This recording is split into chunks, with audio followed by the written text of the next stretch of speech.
திருமறை நேரம் பைபிள் அவர் presented by the National Bible College. கிறிஸ்துவின் சபையார் உங்களை வாழ்த்துகிறார்கள். Satellite Bible School. வணக்கம். தேசிய வேதாகம கல்லூரி மாணவ கண்மணிகளே, தோழர்களே, என் அன்பு செல்வங்களே, அற்புதமான இந்த புதிய நாள் தேவனுக்கு பிரியமாகவும் உங்களுக்கு ஆசீர்வாதமாகவும் உங்கள் வாழ்வை மாற்றக்கூடியதாகவும் ஒரு புதிய அனுபவத்துக்குள்ளே நீங்கள் வரும்படியாக நான் ஜெபிக்கிறேன். இந்த நாட்களில் ஒரு புதிய தொடராக சுவிசேஷம், காஸ்பல் என்ற தலைப்பில் இந்த பாடத்தை நான் கொண்டு வருவதில் மகிழ்ச்சி அடைகிறேன். அன்பு மாணவ செல்வங்களே, இந்த பைபிளில் பழைய ஏற்பாடு, புதிய ஏற்பாடு என்ற பெரிய பிரிவு இருக்கிறதை நீங்கள் பார்த்தீர்கள். இந்த புதிய ஏற்பாடு துவக்கத்திலேயே முதல் 4 புத்தகங்கள் சுவிசேஷ புத்தகங்கள் என்று அழைக்கப்படுகிறது. அதாவது இந்த புதிய ஏற்பாட்டில் முதல் புத்தகங்களாக அடுக்கப்பட்டு இருக்கிறவைகள் இயேசு கிறிஸ்துனுடைய பிறப்பையும் வாழ்க்கையும் அவருடைய மரணத்தையும் அடக்கத்தையும் உயிர்த்தெழுதலையும் போதிக்கக்கூடியதாக இருக்கிறது. ஆகவே சுவிசேஷம் என்பதற்கு நற்செய்தி, அதாவது நல்ல செய்தி என்று நாம் பார்க்கிறோம். புதிய ஏற்பாட்டில் 27 புத்தகங்கள் இருக்கிறது. இந்த 27 புத்தகங்களுடைய அஸ்திவாரமே இந்த சுவிசேஷ புத்தகத்தில் தான் இருக்குது. The very foundations of the New Testament books, it is in the Gospels only. அப்போது சுவிசேஷ புத்தகத்தை சரியாக புரிந்து கொள்ளாமல் புதிய ஏற்பாட்டின் மற்ற புத்தகங்களை, நிருபங்களை நம்மால் புரிந்து கொள்ள முடியாது. இந்த சுவிசேஷம், இந்த புத்தகங்கள் எப்படி துவங்குகிறது, how it begins, இது ரொம்ப ஆச்சரியமாக இருக்குது. சில சமயங்களில் கிராமங்களில் நம்ம பார்த்துருக்குறோம், பெரிய மேளதாளத்தோடு நாதஸ்வரத்தோடு ஊரையே கூட்டுகிற அளவுக்கு பெரும் சத்தத்தோடு புறப்பட்டு வருவதை நீங்கள் பார்க்கலாம். அதை பார்க்கும்போதே பின்னால் ஏதோ ஒன்று வருகிறது என்று நமக்கு தெரியும். உலகம் முழுதும் உள்ள எல்லா மனுஷருக்காகவும் தேவன் அத்தனை தூதர்களையும் கொண்டு உன்னதத்திலிருந்து இறங்கி இந்த சுவிசேஷத்தின் அருமையை, பெருமையை, மகிழ்ச்சியை மனுகுலத்துக்கு விவரிக்கிறார். You can enjoy the heavenly music as you read the Gospels. லூக்கா எழுதிய சுவிசேஷம் 2வது அதிகாரம் 10வது வசனம். தேவதூதன் அவர்களை நோக்கி, 1, பயப்படாதிருங்கள், 2, எல்லா ஜனத்துக்கும், 3, மிகுந்த சந்தோஷத்தை உண்டாக்கும், 4, நற்செய்தியை உங்களுக்கு அறிவிக்கிறேன். இந்த சுவிசேஷம் என்ற அந்த வார்த்தை, அதுதான் இங்கே நற்செய்தி, ஆங்கிலத்தில் குட் நியூஸ் என்று வந்திருக்கிறது. குட் நியூஸ், நல்ல செய்தி. நல்ல செய்தி என்ன என்பது எல்லா ஜனத்துக்கும், இந்த இடத்துல யூதனும் இல்லை, கிரேக்கனும் இல்லை, எல்லா புறஜாதியர்களும், அதாவது எல்லா மனிதர்களுக்கும், ஆக எல்லா ஜனத்துக்கும். 2வது பாருங்கள், மிகுந்த சந்தோஷத்தை உண்டாக்கும். அப்படியானால் நற்செய்தி துக்கமாக இருக்க முடியாது. It must be a great joy, happiness, மிகுந்த சந்தோஷம். மரணத்திலிருந்து ஒரு ஆள் விடுதலை ஆகிறான், மரண தண்டனையிலிருந்து ஒருவன் விடுவிக்கப்படுகிறான், அது போன்ற ஒரு சந்தோஷம் எதுவும் இருக்க முடியும். ஆகவே எல்லா ஜனத்துக்கும் மிகுந்த சந்தோஷத்தை உண்டாக்கும் நற்செய்தி என்று அறிமுகப்படுத்தப்படுவதை நீங்கள் பார்க்கலாம். இந்த நற்செய்தி மனிதனுக்கு மட்டுமல்ல, தேவனுக்கும் பிரியமான நற்செய்தியாக இருக்கிறது. This good news rejoice God also, தேவனையே மகிழ்ச்சி அடைய செய்கிறதாக இருக்கிறதாம். இதை லூக்கா 2வது அதிகாரம் 14வது வசனத்தில் நீங்கள் பார்க்கலாம். உன்னதத்தில் இருக்கிற தேவனுக்கு மகிமையும் 1, பூமியிலே சமாதானமும் 2, மனுஷர் மேலே பிரியமும் 3 உண்டாவதாக என்று சொல்லி தேவனை துதித்தார்கள். அப்படியானால் இந்த நற்செய்தி தேவனுடைய நாமத்துக்கு மகிமையாக இருக்கிறது. இந்த நற்செய்தி பூமியிலே சமாதானத்தை கொடுக்கிறது. இந்த நற்செய்தி மனிதனை தேவனுக்கு முன்பாக பிரியமுள்ளவனாக மாற்றுகிறது.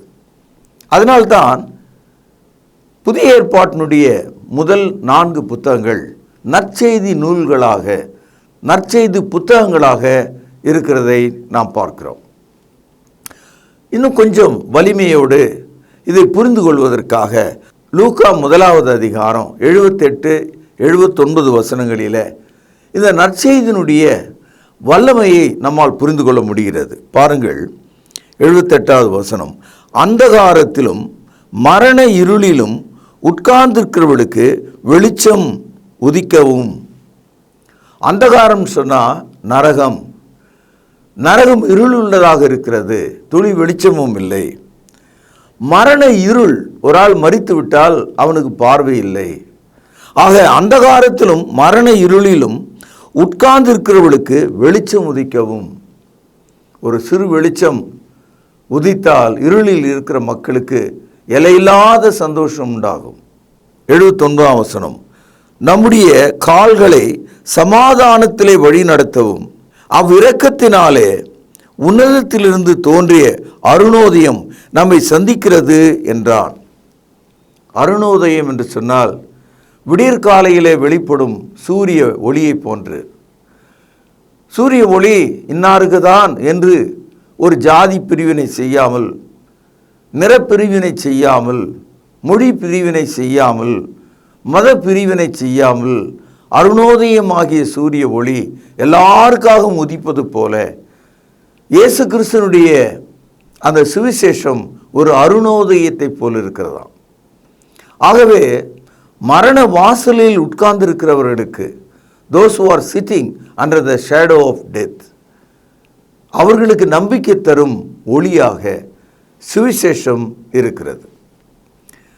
வேதமானவர்களாகிய நீங்கள் முதலில் உங்கள் கவனத்தில் ஏன் 4 புத்தகங்கள், ஒரே சுவிசேஷம், இயேசு கிறிஸ்துனுடைய வாழ்க்கை வரலாறு ஏன் 4 புத்தகங்களாக இருக்கிறது? அது தேவனுக்கு தான் தெரியும். ஆங்கிலத்தில் நியூஸ் என்ற ஒரு வார்த்தை இருக்கிறது, NEWS. இந்த நியூஸ் என்ற வார்த்தை எப்படி வருதுன்னா, north, east, west and south, வடக்கு, கிழக்கு, மேற்கு, தெற்கு. இந்த 4 வார்த்தைகளினுடைய முதல் எழுத்துக்களை அடுக்கினால் NEWS, நியூஸ் என்று வந்துவிடும். இந்த நியூஸ் என்ற சொல்லை ஆங்கிலத்தில் சுருக்கினவர்கள் உலகத்தின் 4 எல்லைகளை நினைத்து பார்த்தார்கள். ஒரு சதுரத்துக்கு 4 பக்கம் இருக்கிறது போல உலகம் முழுதும் இருக்கிற எல்லா மனுஷருக்கும், அவர்கள் வடக்கே இருந்தாலும், அவர்கள் தெற்கே இருந்தாலும், அவர்கள் கிழக்கே இருந்தாலும், அவர்கள் மேற்கே இருந்தாலும், எல்லா மனுஷருக்காகவும் இந்த 4 பதிவுகளை தவறாமல், அதை மிஸ் பண்ணாமல் இருக்கும்படி தேவன் நமக்கு கொடுத்திருக்கிறார். அடுத்ததாக உங்கள் மனதில் ஒரு கேள்வி இருக்கும், சினாப்டிக் காஸ்பிள்ஸ், அதாவது ஒருங்கிணைந்த சுவிசேஷ புத்தகம்.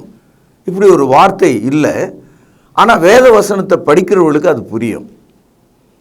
அதாவது மத்தேயு, மார்க்கு, லூக்கா, இந்த 3 பேரும் ஒருங்கிணைந்த ஒரு விஷயத்தை சொல்கிறாங்க. யோவான் என்ற அப்போஸ்தலர் மட்டும் யோவான் சுவிசேஷத்தில் நேரடியான சில தகவல்களை நமக்கு தரார். அதாவது மத்தேயு, மார்க்கு, லூக்கா ஒருங்கிணைந்த பார்வையை நமக்கு காண்பிக்கிறது.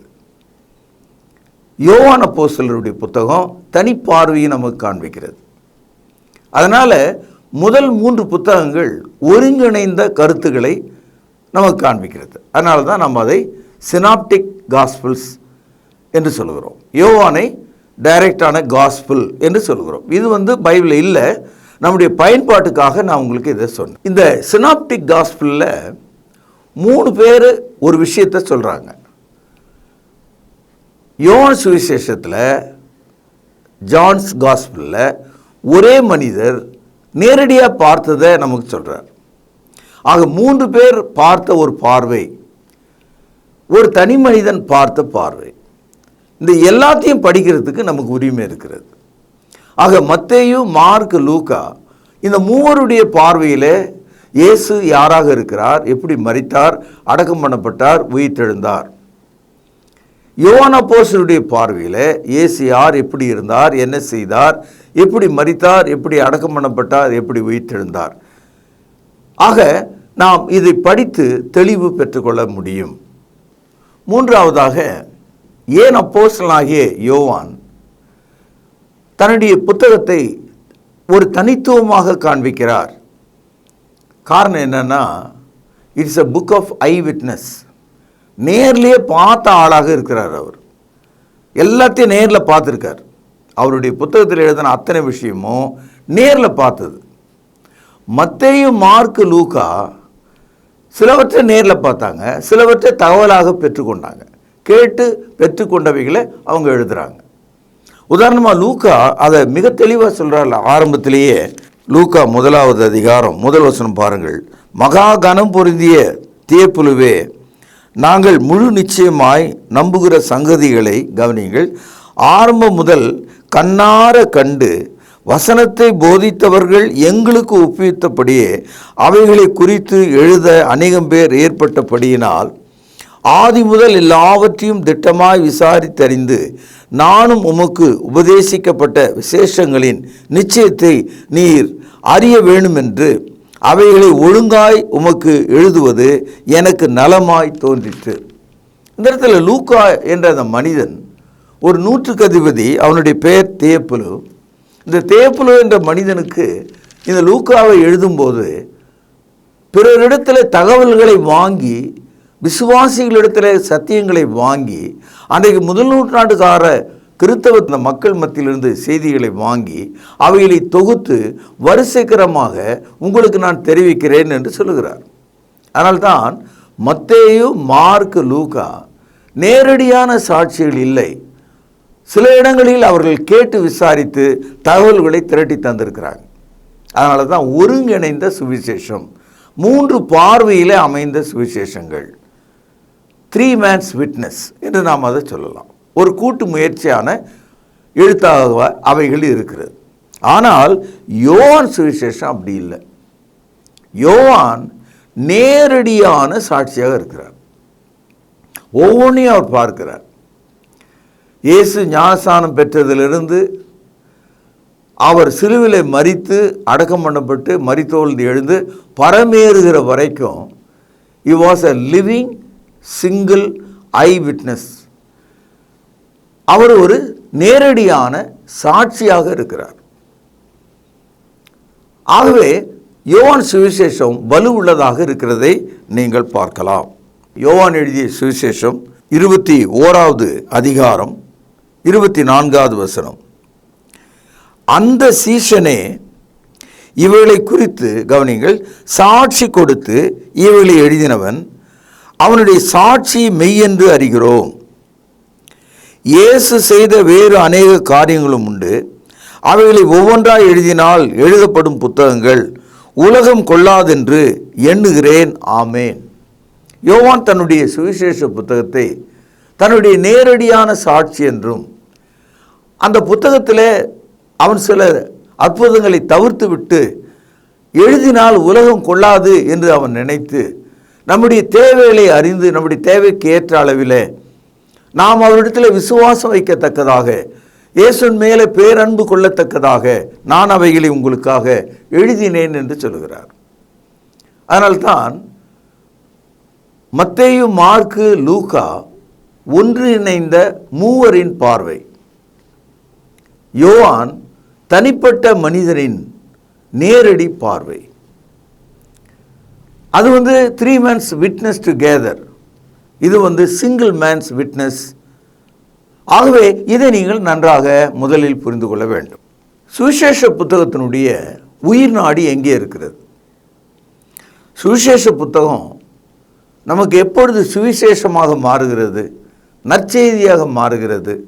எப்பொழுது மனிதர்கள் மரண நிழலின் வாசலில் உட்கார்ந்திருக்கிற மேலே அருணோதயமாகிய தேவனுடைய ஒளி உதித்தது என்று நாம் படித்தோமே, அது எங்கே தோங்குகிறது, எப்படி தோங்குகிறது? அந்த ஒளியை பிரகாசிக்கும் இடம் எது? இந்த சுவிசேஷ புத்தகத்தில் நாம் படித்து கொண்டே வந்தால் மத்தேயு 27வது அதிகாரம், மார்க்கு 15வது அதிகாரம், லூக்கா 23வது அதிகாரம், யோவான் 19ஆம் அதிகாரம், இந்த பகுதியை நீங்கள் வாசித்தால் அங்கே இயேசுனுடைய மரணத்தை குறித்து நாம் படிக்கிறோம். சிலுவையில் அவர் எவ்விதமாக அறையப்பட்டார் என்பதை படிக்கிறோம். அவர் எவ்விதமாக கல்லறையில் அடக்கம் பண்ணப்பட்டார் என்பதை படிக்கிறோம். மத்தேயு 28ஆம் அதிகாரம், மார்க்கு 16ஆம் அதிகாரம், லூக்கா 24ஆம் அதிகாரம், யோவான் 20ஆம் அதிகாரம் நீங்கள் படிப்பீர்களானால் இயேசு மரித்தோரிலிருந்து எவ்விதமாக எழுந்தார் என்ற நற்செய்தியை நாம் படிக்கிறோம். ஆகவே தான் சுவிசேஷ புத்தகங்கள் இயேசு கிறிஸ்துனுடைய மரணம், அடக்கம், உயிர்த்தெழுதலை ஒரு சாவியைப் போல, ஒரு கீயைப் போல, ஒரு அடிப்படையான ஒரு அஸ்திவாரத்தைப் போல நமக்கு போதிக்கிறதை நாம் புரிந்து கொள்ளலாம். 1 கொரிந்தியர் 15வது அதிகாரம், புதிய ஏற்பாட்டில் 241வது பக்கம் 3வது வசனத்திலிருந்து வாசிக்கிறேன். கவனிகள், குறித்து கொள்ளுங்கள். நான் அடைந்ததும் உங்களுக்கு பிரதானமாக ஒப்புவித்ததும் என்னவென்றால், பவுலடியார் இந்த சுவிசேஷத்தை எவ்விதமாக அவர் அடைந்தார், அடுத்தது அந்த சுவிசேஷத்தினால் தான் அடைந்ததை உங்களுக்கு ஒப்புவித்தார். What he received, what he has presented. ஒரு மனிதன் சுவிசேஷத்தை கேட்கும்போது அவனுடைய மரண இருளின் நிழலிலிருந்து அவன் விலகுகிறான், தேவ சமாதானத்தை பெற்றுக்கொள்கிறான், அருணோதயம் அவன் மீது ஒளிர்கிறது. இந்த நற்செய்தியை மற்றவர்களுக்கு அவன் வழங்குகிறான். நான் அடைந்ததும் உங்களுக்கு ஒப்புவித்ததும் என்னவென்றால், இங்கே தான் அந்த சுவிசேஷத்தை சுருக்கி நமக்கு செய்தியாக சொல்கிறார். கவனியுங்கள், கிறிஸ்துவானவர், பேனாவில் அடிக்கோடிடுங்கள், கிறிஸ்துவானவர் வேத வாக்கியங்களின்படி நம்முடைய பாவங்களுக்காக மரித்து, அப்படியானால் சுவிசேஷத்தினுடைய மைய செய்தி Jesus died for our sins, நம்முடைய பாவங்களுக்காக மரித்து, இரண்டாவது அடக்கம் பண்ணப்பட்டு, மூன்றாவது வேத வாக்கியங்களின்படி 3வது நாளிலே உயிர்த்தெழுந்தார்.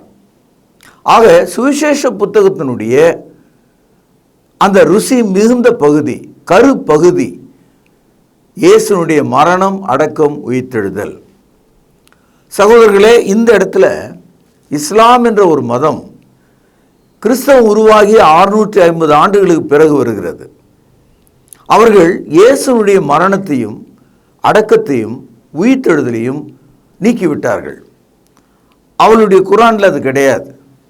இயேசுனுடைய வாழ்க்கை பகுதி மட்டும்தான் இருக்குது. அவருடைய அற்புதங்கள் இருக்கிறது. அவரை ஒரு தீர்க்கதரிசி என்று சொல்வார்கள். ஆனால் நமது பாவங்களுக்காக அவர் சிலுவிலே அறையப்பட்டார், வேத வாக்கியங்களின்படி அடக்கம் பண்ணப்பட்டார், வேத வாக்கியங்களின்படி சரியாக 3வது நாளிலே அவர் மரித்தோர்ந்து எழுந்தார் என்ற தகவலை மட்டும் எடிட் செய்து விட்டார்கள், மறைத்து விட்டார்கள். அது அவர்களுக்கு தான் வெளிச்சம். இந்த 3 விஷயங்கள் இல்லாமல் சுவிசேஷம் என்ற சொல் உங்களுக்கு பயன்படாது. when you spell gospel, it must include, and you need to understand that Christ died for your sin, buried according to the scripture, and he was raised according to the scripture on the 3rd day. இதுதான் அந்த சுவிசேஷ புத்தகத்தினுடைய கருப்பொருளாக, மெய்ப்பொருளாக, மார்க்கத்தின் ஆதாரமாக இருக்கிறது என்பதை நீங்கள் புரிந்து கொள்ள வேண்டும். 5வது கேள்விக்கான ஒரு பதிலை நான் உங்களுக்கு சொல்கிறேன். அது என்னன்னா, இந்த 4 சுவிசேஷ புத்தகத்தை எழுதினவர்கள், அதாவது வடக்கு, கிழக்கு, மேற்கு, தெற்கு, NEWS நியூஸ், உலகத்தினுடைய 4 திசைகளுக்கும் என்று நான் உங்களுக்கு சொன்னேன் இல்லையா? அந்த 4 திசையில் உள்ள மக்களில் ஒவ்வொருத்தரும் ஒரு குறிப்பிட்ட மக்களை தேர்ந்தெடுத்து எழுதியிருக்காங்க. உதாரணமாக மத்தேயு ஆபிரகாமினுடைய குடும்பமாகிய இஸ்ரவேலர்கள், அந்த யூதர்களுக்காக எழுதியிருக்கார். அதனால் மத்தேயு புத்தகத்தை நீங்கள் படிக்கும்போது யூதர்களுடைய பழக்கங்கள் வழக்கங்கள், அவர்களுடைய நம்பிக்கைகள், அவருடைய கலாச்சாரங்கள், அவர்களுடைய தீர்க்கதரிசிகள் பெயரையெல்லாம் அவர் பயன்படுத்துவதை பார்க்கிறோம். இரண்டாவதாக, மார்க்கு என்ற நபர் அன்றைக்கு ஆட்சியாளர்களாயிருந்த ரோமர்களுக்காக, அதிகாரிகளுக்காக, அந்த அரசியலில் இருக்கிற மக்களுக்காக அதை எழுதியிருக்கிறார். மூன்றாவதாக, லூக்கா முதல் நூற்றாண்டு காலத்தில் உலகம் முழுதும் அங்கீகரித்து இருந்த உலகளாவிய மொழி, அறிவாளிகளின் மொழி, கிரேக்க மக்களுக்காக, கிரேக்க மொழி பேசுகிறவர்களுக்காக லூக்கா பதிவு செய்கிறார். அதனால் லூக்கா படிக்கும்போது அறிவு சார்ந்த விஷயங்களை நம்மால் புரிந்து கொள்ள முடியும். அதற்கான அர்த்தங்களை லூக்கா அழகாக சொல்வதை நாம் பார்க்க முடியும். உதாரணமாக, இயேசு கிறிஸ்துனுடைய உடலில் இருந்து இரத்தம் பெரும் துளிகளாக வேர்வை வடிவிலே கீழே விழுந்தது. அந்த இடத்தை அவன் எழுதும்போது அந்த துளி எவ்விதமாக விழுந்தது என்று அவர் சொல்லும்போது, வேர்வை துவாரத்தின் வழியாக வேர்வை முத்து முத்தாக வெளியேறுவது போல இரத்தம் ஏறியது என்று சொல்கிறார். அதற்கு ஒரு காரணம், லூக்கா ஒரு ஆசிரியராக மட்டுமல்ல, ஒரு மருத்துவராகவும் இருக்கிறார். Luke not only a writer but also a physician. So physicians report மாதிரி அது இருக்கிறதை நீங்கள் பார்க்கலாம். இது கிரேக்கர்களுக்காக எழுதப்பட்டிருக்கிறது. நான்காவதாக, உலகத்தில் எந்த மொழி பேசுகிற மனிதனுக்காகவும் யோவான் சுவிசேஷம் எழுதப்பட்டிருக்கு. அதனால தான் யோவான் அப்போஸ்தலர் உலகத்தில் இருக்கிற எல்லா மக்களுக்காக, all people of all races, அவர்களுக்கு இயேசுவை அறிமுகப்படுத்தும் போது அவரை ஆபிரகாமின் குமாரன் என்று சொல்லாமல், ஆதாமனுடைய குடும்பத்திலே வந்தார் என்று சொல்லாமல், தன்னுடைய துவக்க புத்தகத்திலேயே, துவக்க அதிகாரத்திலேயே, ஆதியிலே வார்த்தை இருந்தது, அந்த வார்த்தை தேவனிடத்தில் இருந்தது, அந்த வார்த்தை தேவனாய் இருந்தது என்று அறிமுகப்படுத்தி எல்லா மொழி பேசுகிற மக்களுக்கும், உங்கள் மொழிகளுக்கு மேலாக தேவனுடைய வார்த்தையும், அந்த வார்த்தையே மனிதனாக வந்தார் என்றும் அந்த ஒரு தகவலை சொல்கிறார். நம்முடைய நாட்டில் ஓம் என்ற ஒரு ஓசை இருந்ததாக நாம் நம்புகிறோம். அது கடவுளிடத்தில் இருக்கிறதாக இந்த தேசத்தில் சொல்லப்படுகிறது. அந்த வார்த்தை மாம்சமானார் என்பதைப் போல இங்குள்ள மக்கள் புரிந்து கொள்வதற்காக அவர் எழுதுகிறார். ஆகவே மத்தேயு இஸ்ரவேலர்களாகிய யூதர்களுக்காகவும், மார்க்கு லத்தீன் மொழி பேசக்கூடிய ரோம மக்களுக்காகவும், லூக்கா கிரேக்க மொழி பேசக்கூடிய அந்த அறிவு சார்ந்த மக்களுக்காகவும், யோவான் உலகம் முழுவதும் உள்ள எல்லா மனுஷருக்காகவும் இதை எழுதியிருக்கிறார். ஒவ்வொரு புத்தகத்திலும் ஒரு அருமை வெளிப்படுகிறது. உதாரணமாக, மத்தேயு இயேசுவை ஒரு அரசராக, அஸ் எ கிங், அவர் எல்லா இடங்களிலும் எழுதுகிறார். மார்க்கு அவரை ஒரு மனிதனாக எழுதுகிறார். லூக்கா தெய்வீகம் நிறைந்த மனிதனாக எழுதுகிறார். ஆனால் யோவான் அப்போஸ்தலரோ அவர் தேவனுடைய குமாரன் என்று எழுதுகிறார். Matthew writes Jesus as a king. Mark writes as Jesus as a human. And Luke writes Jesus a divine human. Whereas John writes Christ is the Son of God. ஆகவே 4 விஷயங்களை நம்ம கவனித்தோம். ஒன்று, மத்தேயு, மார்க்கு, லூக்கா, யோவான் 4 திசையில் உள்ள மக்களுக்காக. மத்தேயு யூதர்களுக்காக இயேசுவை ராஜாவென்றும், மார்க்கு ரோமானியர்களுக்காக இயேசுவை மனிதன் என்றும், லூக்கா கிரேக்க மக்களுக்காக தெய்வீக மனிதன் என்றும், யோவான் உலகத்துள்ள யாவருக்காகவும் தேவனுடைய குமாரன் என்றும் அவர் எழுதியிருக்கிறார். இந்த தகவல்லாம் உங்களுக்கு ரொம்ப ஆச்சரியமாக இருக்கும். நிறைய போதகர்களுக்கு இந்த விஷயம் தெரியாது. நீங்கள் எதிர்காலத்தில் நற்செய்தி சொல்லக்கூடிய போதகர்களாக மாற வேண்டும். வான்வழி வகுப்புகளாக உங்களை சந்திக்கும் இந்த நற்செய்தி உங்களுக்கு மிகவும் பிரயோஜனமாக இருக்கும் என்று நான் நம்புகிறேன். ரோமருக்கு எழுதிய நிருபம் 1வது அதிகாரம் 16வது வசனம். இங்கே அந்த சுவிசேஷம் என்ற அந்த சொல்லுக்குள்ள தேவன் வைத்திருக்கிற மாபெரும் வல்லமையை பரிசுத்த ஆவியானவர் நமக்கு காண்பிக்கிறார். இப்போ அணுகுண்டுன்னு சொல்றாங்களே, அது ஒரு சின்ன குண்டா தான் தெரியும், கையில் தூக்கிடலாம். ஆனால் அதை வெடித்தால் ஒரு நாடே நாசமாக போயிடும். அப்போ அவ்வளோ சக்தி அந்த அணுகுண்டுக்குள்ளே இருக்குது. அப்போ தேவனுடைய வார்த்தை அந்த சுவிசேஷத்துக்குள்ளே எவ்வளோ பெரிதான வல்லமை இருக்க முடியும்? எல்லா மனுஷரையும் ரட்சிக்கக்கூடிய வல்லமை அதற்குள்ளே இருக்கிறது. அதனால தான் ரோமருக்கு எழுதிய நிருபம் 1வது அதிகாரம் 16வது வசனத்தில் நாம் இப்படி படிக்கிறோம். கிறிஸ்துவின் சுவிசேஷத்தை குறித்து நான் வெட்கப்படேன். I am not ashamed of the gospel. காரணம், சுவிசேஷம் வெட்கத்துக்கு ஏதுவான காரியத்தை செய்யாமல் ரட்சிப்புக்கு ஏதுவான காரியத்தை செய்கிறது. அவமானத்துக்கு ஏதுவான காரியத்தை போதிக்காமல் நீதிக்கு ஏதுவான போதனையை போதிக்கிறது. சுவிசேஷத்தினாலே ஒரு மனிதன் வெட்கப்பட்டு போவதில்லை, அவன் விசுவாசியாக ரட்சிக்கப்படுகிறான். ஆகவே கிறிஸ்துவின் சுவிசேஷத்தை குறித்து நான் வெட்கப்படேன்.